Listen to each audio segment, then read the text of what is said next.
Phone करेगा वो अभी निकाल रहा था पैसा, एक एटीएम से निकला, एक एटीएम से निकला और निकला ही नहीं। हम थोड़ा सा बनारस निकल गए तो समर सिंह भैया में थोड़ा सा लड़ाई झगड़ा हो गया है। तो उसी ठीक है ठीक है ठीक है ठीक है ठीक है बोल ठीक।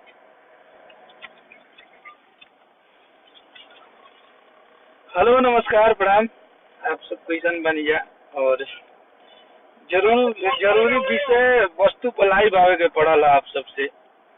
अभी अभी एगो बहुत दुखद घटना और हमनी संगे ये आप सबसे बतावे में, और आप सब हमनी के भगवान है, जे भी पब्लिक बा हमनी के प्यार करेला।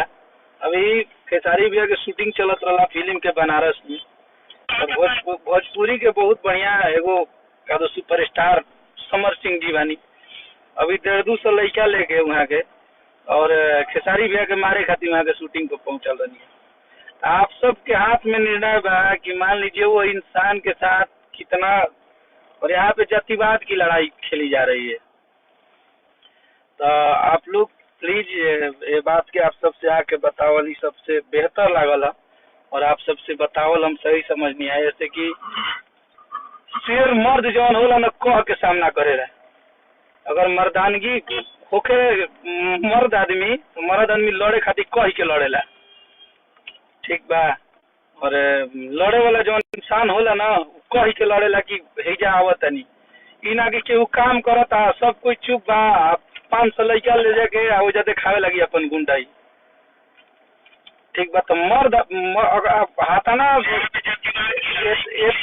इतना अगर शौखे रहा लड़ाई झगड़ा करे खातिर तो कह लेवे के चाहत रहा कि हम आवत नहीं है जा लड़ी ला लोग हमरा ले।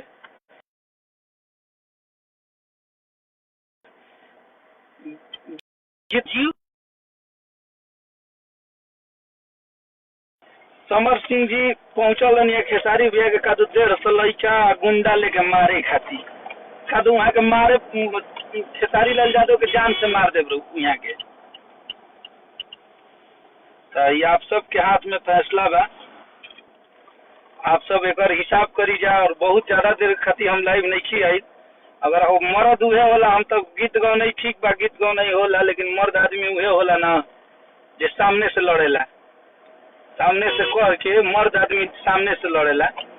तो केहू कायर नहीं ना, केहू चूड़ी नहीं के पहन ले, केहू काम करता, तब इतना भी ना करे के चाहिए ना कि हद पार हो जाए। बर्दाश्त करत करत करत करत आदमी बहुत बर्दाश्त कर रहा बानी, केहू कुछ बोल देता, केहू कुछ बोल देता।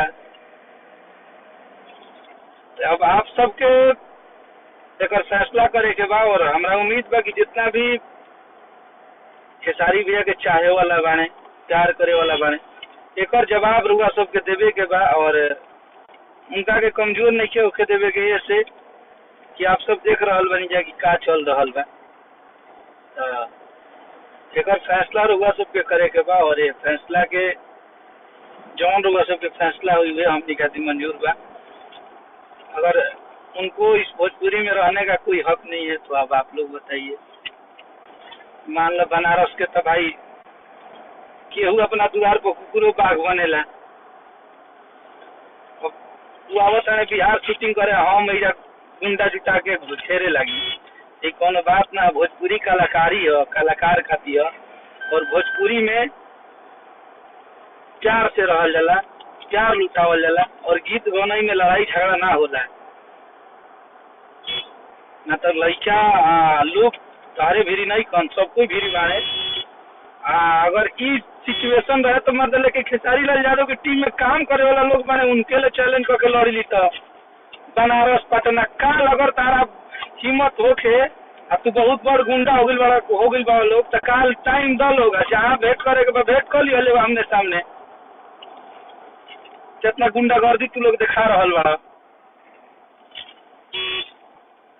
आदमी चुप मारे प्यार से रहता है अपन काम धंधा में सब कोई।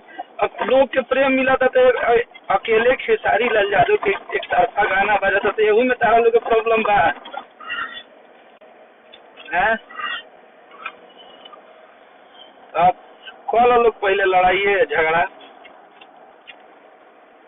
अगर मन करी, अगर इहे लागल बा तो भेंट कर ली, जहाँ मर्जी करी वही जा। हताना गुंडा लेके हमनी के आवे के जरूरत ना होई। जब भोजपुरी छोड़ा ही के पड़ी लिखल उखल, तो जब औकात के बात आ जाई तो साफ राफ हो जाई 1 मिनट में, उतना सोचे के ना पड़ी। आदमी चुप बाने, ऊपर से चोरियो कर, सीना जोरियो कर। केहू कहता कि सब कोई हमार हई ह।